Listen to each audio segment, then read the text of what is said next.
Ya pemirsa, lalu apa tanggapan pihak keluarga Yosua setelah 2 hari sidang terhadap para terdakwa digelar? Melalui televideo kita tersambung dengan Samuel Huta Barat, ayahanda dari Brigadir Nopriansyah Yosua Huta Barat. Selamat siang Pak Samuel. Selamat siang. Ya, terima kasih Pak Samuel telah bergabung bersama kami di Newsline. Pak, sudah mengikuti 2 hari persidangan dengan 5 tersangka. Ada dakwaan yang dibacakan oleh jaksa penuntut umum kemarin. Kalau dari pihak keluarga, Pak, bagaimana menurut keluarga? Apakah dakwaan tersebut sudah memenuhi ekspektasi dari pihak keluarga Yosua? Menurut hemat kami itu dakwaan yang dibacakan jaksa penuntut umum sudah sangat bagus ya. Tapi dalam hal ini kan pihak daripada pengacara Ferdy Sambo itu menanggapinya ataupun eksepsi. Apa Pak yang menjadi yang masih merasa terganjal ketika pihak Ferdy Sambo ini mengajukan eksepsi, Pak? Kalau soal eksepsi itu hak mereka untuk membela kliennya. Tapi dalam hal ini kan nanti jaksa penuntut umum akan menanggapi juga itu soal eksepsi mereka di hari Kamis nanti. Disitulah kita tunggu dulu bagaimana proses tanggapan dari jaksa penuntut umum nanti. Kalau secara spesifik Pak, di poin mana yang kira-kira pihak keluarga masih merasa ada sesuatu yang masih keliru atau masih layak untuk bisa diperjuangkan baik dari sisi JPU kemarin dakwaannya maupun dari pihak Ferdy Sambo yang kemudian mengajukan eksepsi, Pak? Yang dari pihak eksepsi dari Ferdy Sambo yang saya rasa itu masalah pelecehan seksual yang terjadi di Magelang. Soalnya dari awal ini terus diagung-agungkan orang itu mulai dari Duren 3. Di Duren 3 kan itu sudah terbantahkan.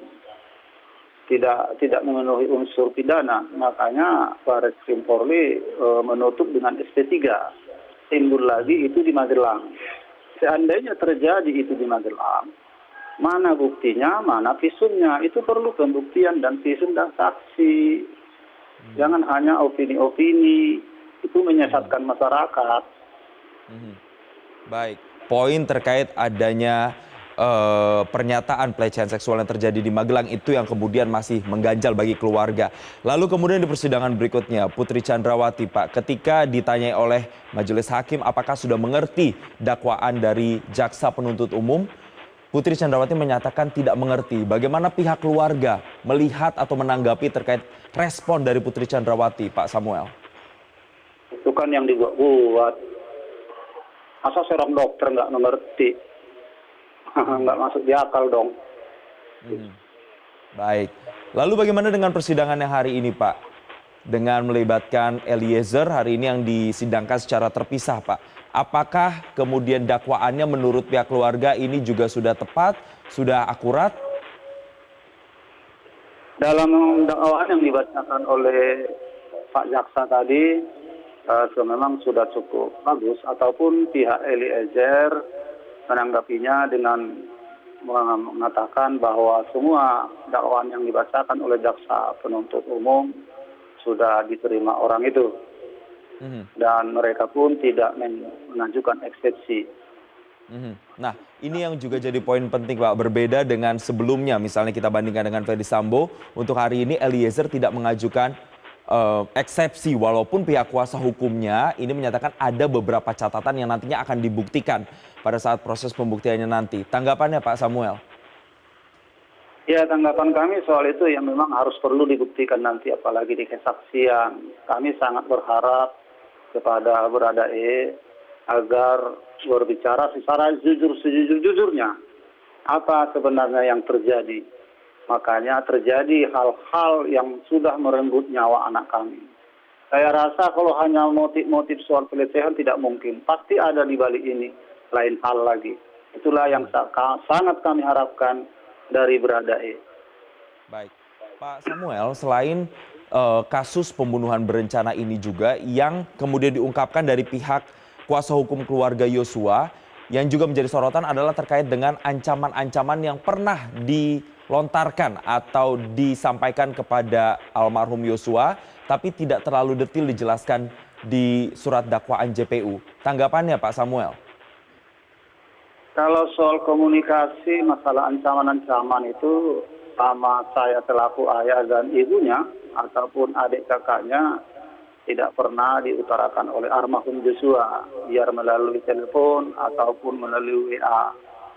Dalam hal itu yang pernah diutarakannya sama kekasihnya si Vera Simanjuntak. Nantilah kita dengarkan di persidangan bagaimana pemaparan Vera Simanjuntak. Pak Samuel, hari ini juga setelah sidang tadi sebelum keluar begitu dari ruang Pengadilan Negeri Jakarta Selatan, Eliezer ini menuliskan surat yang ditulis pada tanggal 16 Oktober, kemudian disampaikan di hadapan publik. Ia meminta maaf kepada keluarga Yosua.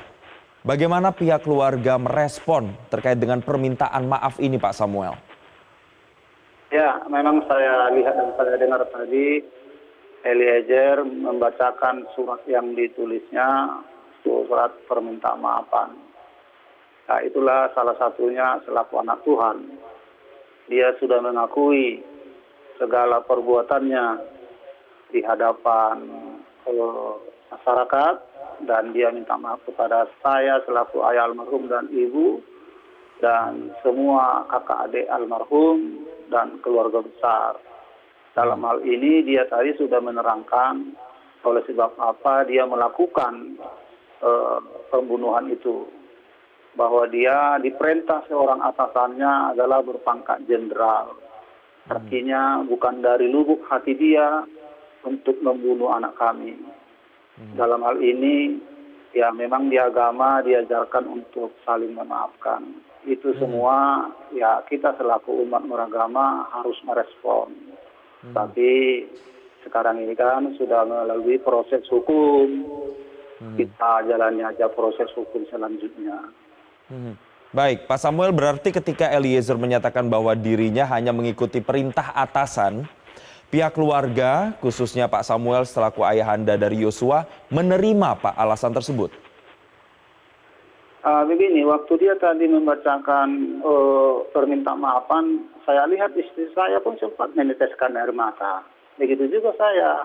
Kami menyadari di mana posisi si Baradae sebenarnya. Sangat menyadari siapa dia dan apa dia, makanya bisa melakukan hal itu. Tapi seperti saya bilang tadi, kita selaku anak-anak Tuhan, kita harus saling memaafkan. Dan persoalan ini kan sudah di ranah hukum ataupun proses hukum di pengadilan. Kita ikuti aja proses hukum yang sudah berjalan. Baik, artinya pihak keluarga juga masih akan terus mengawal dan mengikuti proses hukum yang berjalan. Berbicara soal proses hukum yang berjalan, nanti pihak keluarga juga akan beberapa dilibatkan untuk menjadi saksi dalam proses peradilan yang saat ini sedang berjalan. Bagaimana kesiapan dari pihak keluarga untuk menjadi saksi dalam kasus ini, Pak Samuel? Kesiapan kami selaku saksi dari Jambi ada 11 orang kurang lebih. Kami yang pertama mempersiapkan kesehatan dan mental untuk menghadapi persidangan kesaksian nanti di persidangan. Siapa saja Pak kira-kira sebagian besar yang nantinya akan menjadi saksi dari pihak keluarga? Dipersiapkan dari pihak keluarga? Di bulan yang lalu kami dari Sungai Bahar Jambi ada 11 orang yang diminta IBAP di Bareskrim Polri yang difasilitasi oleh Polda Jambi. Di antaranya saya, istri, anak 3 orang, 5. Ada ipar saya, ada 3. Jadi 8 dari pihak rumah sakit, 1 orang. 2 orang dari pihak rumah sakit, 10. Jadi ditambah era 1 orang. Jadi 11 orang nanti yang dari Jambi.